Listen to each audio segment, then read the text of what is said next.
Donc, Pernod Ricard, qu'est-ce qui s'est passé depuis? Ça fait à peu près 96, plus de 96 jours qu'on a fait une vidéo sur cette compagnie. Je pense que ça fait quoi? 96, disons. OK?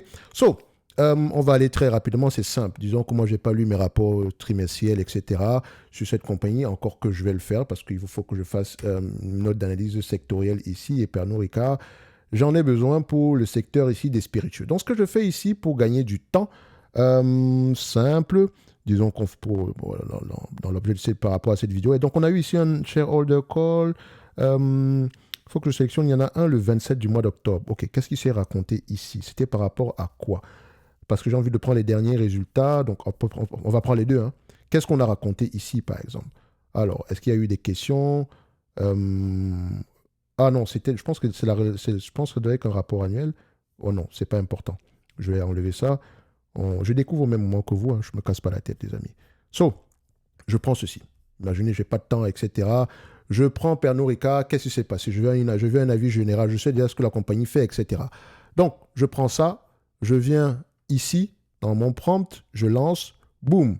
Et pendant ce temps, on commence par Pernod Ricard a-t-elle un avantage concurrentiel? Alors, bah, c'est simple, j'ai déjà posé la question ici.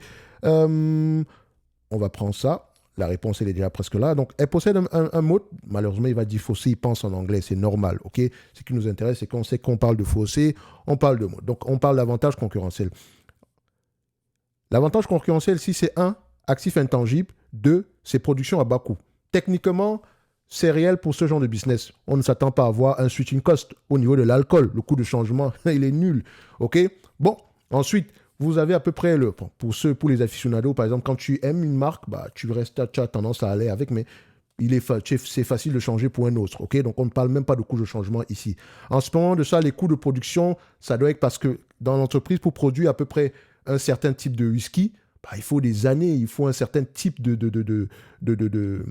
produits, de blé, ou je n'en sais strictement rien. Il faut les vieillir. Bref, ça demande une certaine organisation. Donc, il y a certainement ici une façon de faire qui permet à ce que l'entreprise ait des coûts très bas. OK? Donc, disons, faisons simple. On va aller là. La réponse. Encore une fois, c'est à titre d'information. Je ne vais pas m'asseoir dessus. Je vais dire, ah non, le prompt a dit ceci. Je rappelle que les prompts en question sont dans la bibliothèque premium. Vous pouvez avoir une partie gratos ici. Je pense que regarder les autres vidéos en dehors de celle-ci. Donc, vous pouvez regarder les autres vidéos. Je pense qu'il y a un lien gratuit ici. OK? N'oubliez pas que jusqu'au 26 du mois de décembre, vous pouvez avoir accès à toute la bibliothèque. OK? Je dis, je vous donne le prompt au complet, dans le sens où vous-même, vous pourrez le modifier, etc. OK? Donc, je pense qu'on a plus d'une dizaine, pour faire simple. Je pense même qu'on aura plus d'une vingtaine de manière générale. Les prompts qui vont avoir tendance à nous permettre de gagner du temps. OK? Surtout quand on ne connaît pas un business, par où est-ce qu'on va commencer? Donc, ici, deux avantages intangibles, coût de production. Donc, je vais rapidement ici, il m'explique pourquoi est-ce que l'entreprise ne pourrait pas avoir un coût de changement. Donc, les spiritueux ne créent pas de coût de changement significatif pour les consommateurs finaux.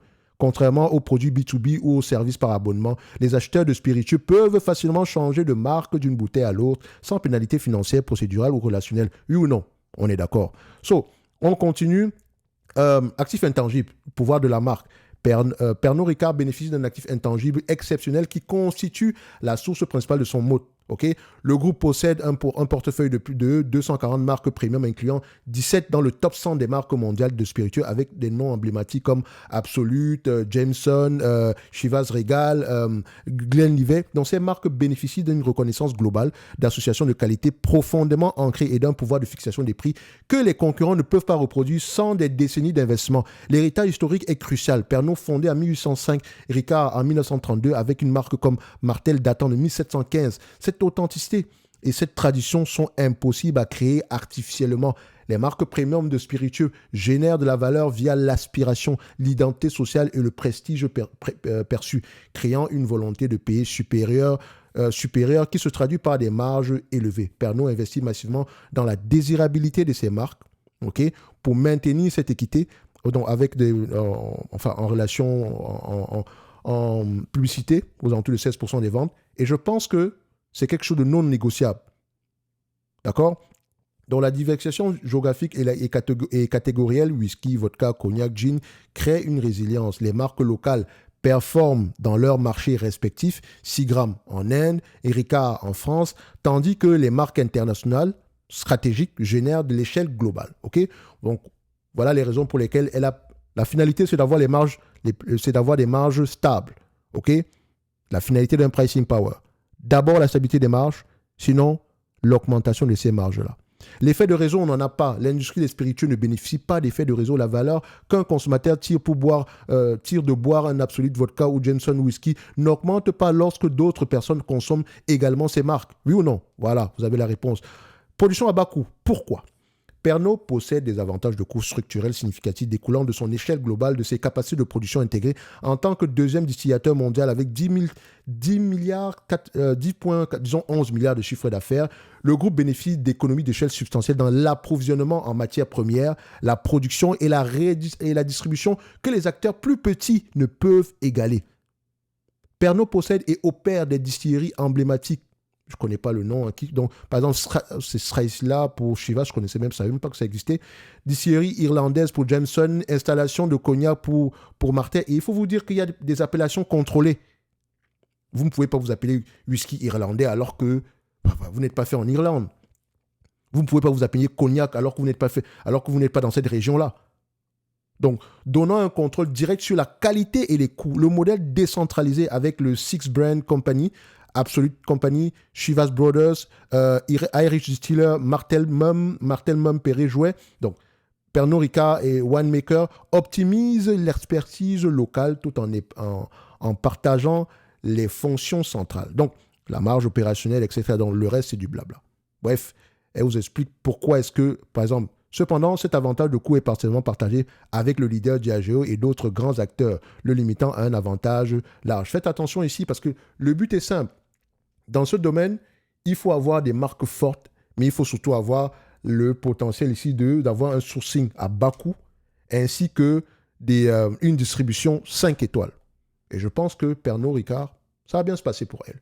Oui, comme dans toutes les compagnies, on traverse une période difficile. Quand on tape Pernod Ricard ici, qu'est-ce qui s'est passé depuis le mois d'octobre? On a à peu près... Non, il m'a fait une synthèse, c'est pas ce que je lui ai demandé. Donc ici, la question que je lui ai posée, c'est de savoir qu'est-ce qui s'est passé sur la compagnie depuis plusieurs mois. Donc, on va faire simple. Hein. Voilà. Je reprends mon Pernod Ricard ici, parce que son but est de me donner... Et je viens dans Projet, je viens dans Go... Je les ai appelés comme ça, je lance Pernod Ricard et on va aller regarder, on va faire une recherche web, c'est pour ça qu'il n'a peut-être pas fonctionné, parfait, et on relance, ok?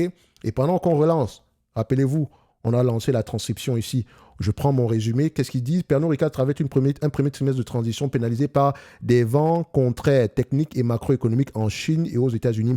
Malgré une baisse organique de 7,6%, l'entreprise maintient ses prévisions annuelles misant sur l'accélération au second semestre portée par la reprise du travel retail et une base de comparaison favorable. Donc la résilience des parts de marché et le nouveau programme d'efficacité opérationnelle sont les piliers de la stratégie pour protéger les marges en 2026. Donc en gros, c'est encore compliqué. Enjeu et préoccupation, la Chine.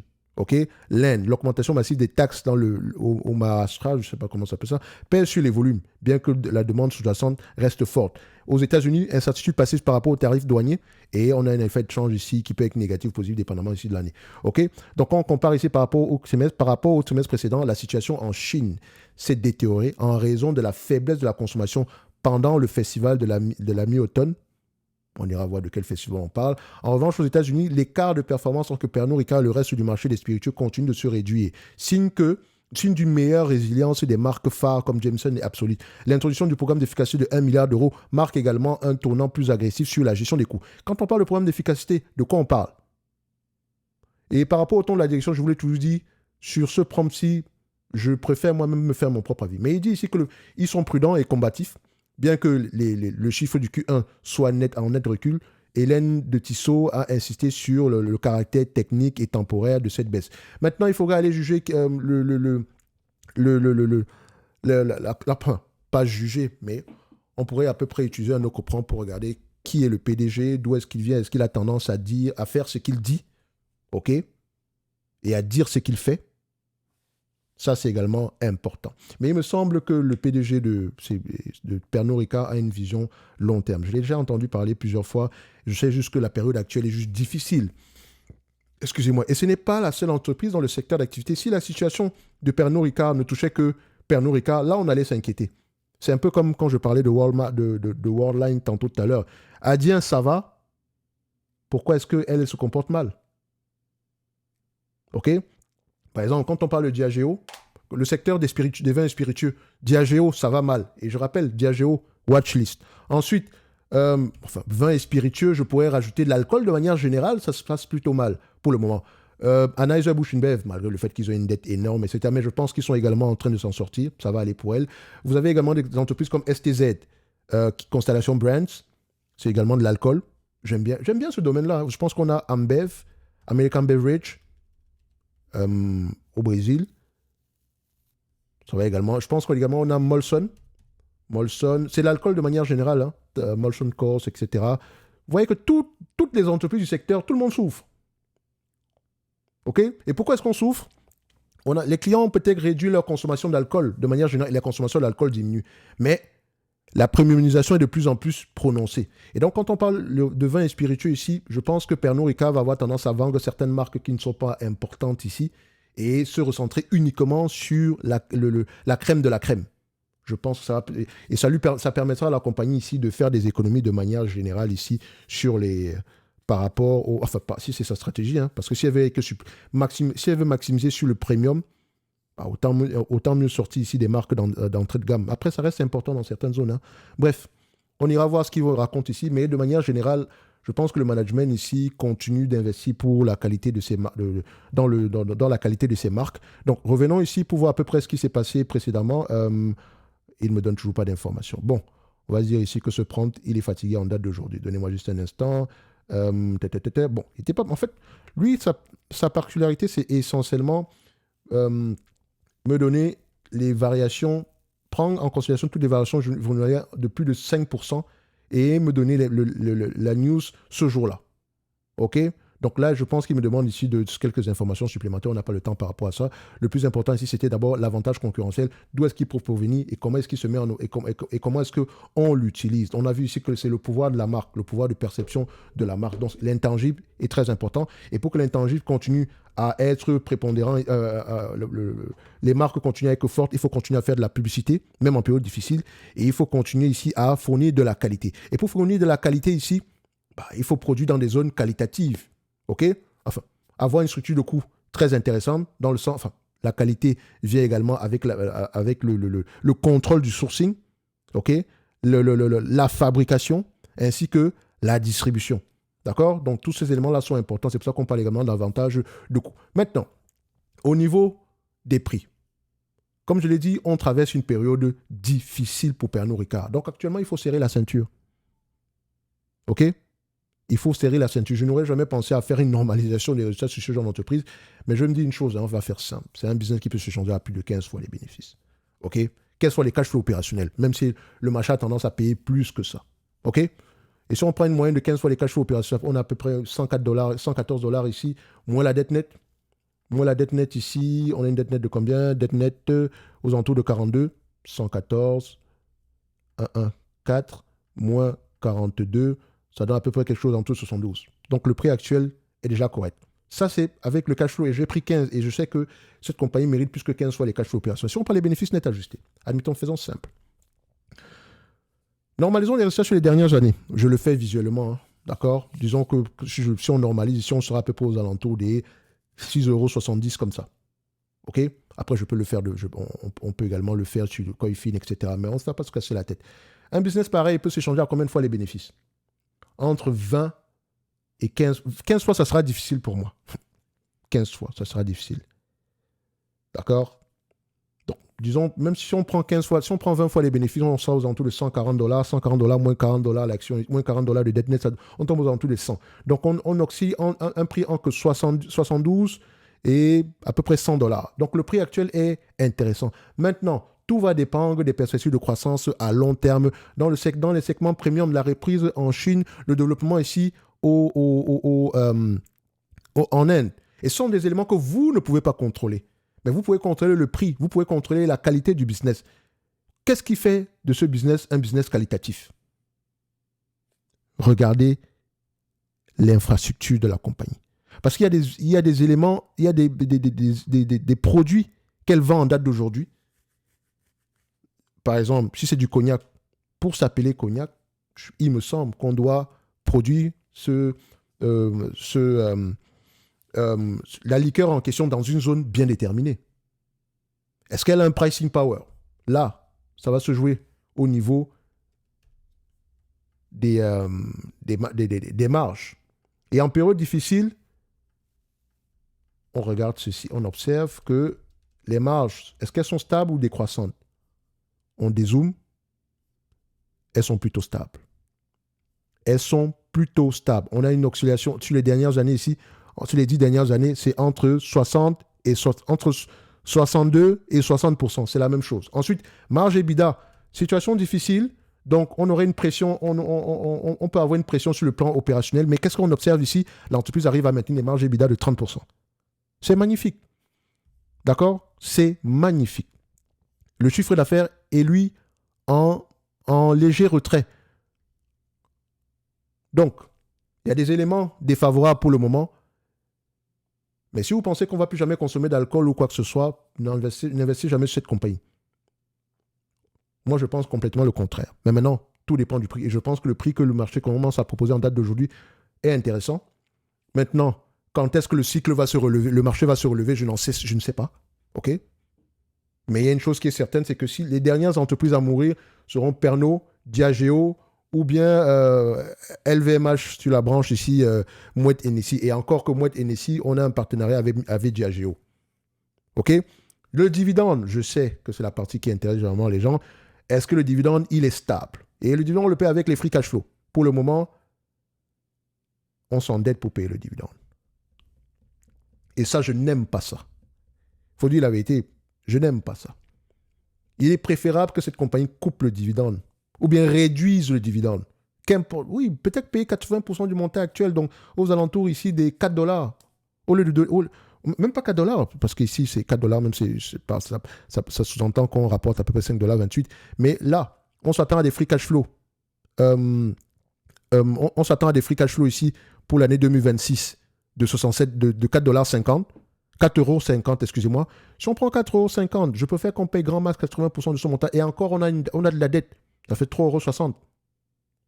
Donc pour moi, si j'investis sur cette compagnie, je me dis que le dividende, il pourrait être, disons, entre 2 et 3,60 € pour ce qu'il devrait être à ce niveau-là. Donc je ne vais pas l'acheter parce qu'ils ont 6,7%, 17% de dividende, etc. Si cette situation continue, elle va baisser le dividende. Si on continue à avoir cette période d'incertitude, elle va baisser le dividende. Et avec raison. Je me demande même d'ailleurs pourquoi est-ce qu'ils ne l'ont pas encore fait jusqu'en date d'aujourd'hui. OK? So, tu es intéressé par Pernod Ricard, ce que tu vas faire, tu vas dans les bilans, tu regardes la dette, comment est-ce que la dette est positionnée dans le temps. Parce que si on paye le dividende ici avec la dette, il faut absolument que la dette soit bien échelonnée dans le temps. De telle sorte que ça puisse nous permettre ici de voir venir le prochain cycle haussier dans le secteur d'activité. OK? Mais Pernod Ricard reste une belle boîte. La période actuelle est difficile, mais c'est en période difficile qu'on fait des affaires. OK? Pour les investisseurs long terme. Donc, ceux qui se plaignent ici que oui, mais elle était à 200 €. Est-ce qu'elle méritait ce prix? 200 € l'action? Vous êtes sérieux? 200 € l'action? 25 fois les bénéfices pour une entreprise qui a une croissance pareille, aux alentours de 4%? Je pense que c'était un peu assez cher payé. OK? Donc, faut redescendre. Là, on redescend un tout petit peu sur terre. Et quand on redescend sur terre, c'est à ce moment-là que les opportunités se présentent. Et les opportunités sur cette compagnie sont généralement rares. Imaginez juste qu'on paye 20 fois les bénéfices, ça fait 140 $ à l'action. Si on revient à peu près à 7 $ par action et 7 € par action, moins 40 $ de dette nette ici en date d'aujourd'hui, ça donne à peu près une centaine d'euros. Ce n'est pas le prix, c'est pas le prix de l'année, mais c'est intéressant sur une entreprise pareille qui peut faire des acquisitions, qui peut faire des acquisitions d'ailleurs, qui a une croissance par acquisition ici. Donc, il me semble également que le management est très compétent. Donc, à vous de voir ici si c'est un business qui vous intéresse. Mais, si vos raisonnements, c'est qu'on consomme de moins en moins d'alcool, je pense que, oui, ça c'est vrai, mais l'alcool premium, est-ce qu'on le consomme de moins en moins ou bien de plus en plus? C'est la question que vous devez vous poser. OK? Bref, moi j'aime bien cette compagnie pour les actifs, j'aime bien cette compagnie pour le management, OK? Et j'aime également bien cette compagnie pour la gestion, pour la gestion actuelle, en période difficile. OK? Oui. Bémol, c'est au niveau du dividende. Mais il me semble qu'ils ont les moyens de voir venir les choses. OK? Le dividende actuel ne devrait pas être un problème. On peut payer une grosse partie du dividende avec les free cash flow et le restant ici avec une toute petite dette supplémentaire. Mais étant conservateur, j'aime généralement qu'on paye la dette ici avec uniquement, qu'on paye le dividende uniquement avec les free cash flow. D'accord? Bref, tout va dépendre du retour ici de la croissance dans le secteur d'activité. Et vous voyez que tout le monde souffre dans le secteur. Ce n'est pas juste un problème lié à Pernod Ricard. Pour le moment, on patiente, voilà, comment on dit ça? Et on attend des lendemains meilleurs, ok? Mais je ne sais pas quand est-ce que ça va arriver. C'est la raison pour laquelle, en termes de pondération dans le portefeuille, il faut être prudent, les amis. Le plus important pour moi, c'est de savoir est-ce qu'elle a un avantage concurrentiel? Si oui, c'est quoi le nom de l'avantage concurrentiel? Comment est-ce qu'il opère? Et dans ce domaine d'activité, le pouvoir de perception de la marque est important. La distribution également est importante. OK? Donc, coût intangible. Les deux vont d'ailleurs ensemble. OK? Le bilan de cette compagnie également est intéressant parce qu'il me semble qu'elle peut avoir des actifs cachés. Oui.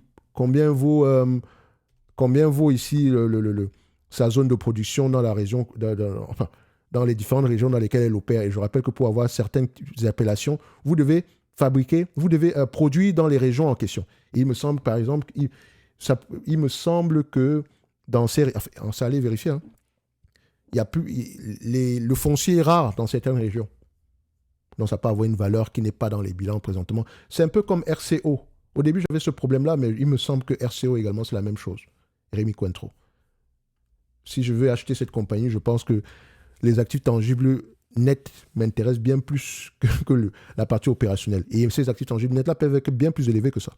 Donc, plus on se rapproche de ces actifs tangibles nets, mieux c'est pour moi. Là, on est à peu près à 9 € de différence. C'est pas grave, voilà, ça commence à être intéressant. OK? D'aucuns diront ici que ouais, mais c'est une compagnie, elle a perdu beaucoup, etc. Oui, mais est-ce qu'elle méritait s'échanger à ce prix-là? Surtout que c'est une compagnie qui paye jamais le dividende à crédit. Et à un moment donné, ça peut mettre en danger le business. Mais elle a des actifs qui, à mon avis, sont très intéressants pour certaines entreprises. Quand je regarde à peu près, disons qu'on est né le 2 janvier, je ne suis pas né le 2 janvier, hein, 1900, ce souvenir de moi, on entre. Je vais aller ici, les marques de cette compagnie. Je sais que le Rémi Martin, ça coûte cher. Lui, il coûte cher. Donc, il y a beaucoup d'entreprises qui aimeraient racheter celle-ci. Saint-Rémy, c'est une version d'entrée. Donc, les autres, je ne les connais pas comme marque, etc. Mais je pense que cette compagnie, juste pour le Rémi Martin et le Louis XIII, elle pourrait être un bon target pour une entreprise qui aimerait étendre sa mainmise sur des actifs d'exception. Mais maintenant, est-ce que ça va vendre? Je n'en sais strictement rien du tout. Mais les actifs ont une énorme valeur. Bref, on était là pour Pernod Ricard. Hein, et donc, je dis une chose, c'est que Pernod Ricard, la période est difficile, mais elle va s'en sortir. En tout cas, pour faire simple, pour être conservateur, elle sera sans doute parmi les dernières à mourir dans le secteur d'activité s'il venait à disparaître de manière générale. OK? Pour être extrêmement pessimiste. Mais maintenant, quel est le prix qu'on va payer en date d'aujourd'hui? Il me semble que les 70, entre 70 et 100 €, ça reste des prix corrects. C'est peut-être pas l'occasion du siècle ici, mais on ne connaît pas à quoi va ressembler le futur.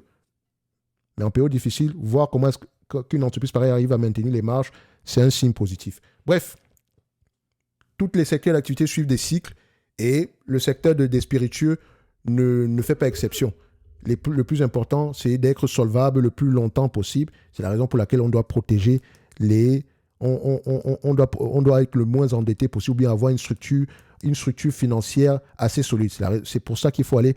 Il faut travailler à peu près sur... Pour quelqu'un qui va investir ici à long terme, la dette, c'est la prochaine question. Comment est-ce qu'elle est échelonnée, etc. Ce n'est pas le but de cette vidéo-ci. Et pour le reste ici, n'oubliez pas le lien vers la bibliothèque de prompts est en description de la vidéo. Les prompts que je vous ai montrés, c'est juste un exemple parmi tant d'autres, d'accord? C'est moins de 10% ici de la base de prompts qu'on a, ok? Je pense que vous avez un tarif spécial ici jusqu'au 26 du mois de décembre. C'est mon cadeau de Noël. Et donc, on se donne rendez-vous ici sur la prochaine vidéo. Un like, un abonnement, un commentaire, ça fait toujours plaisir. Merci, au revoir.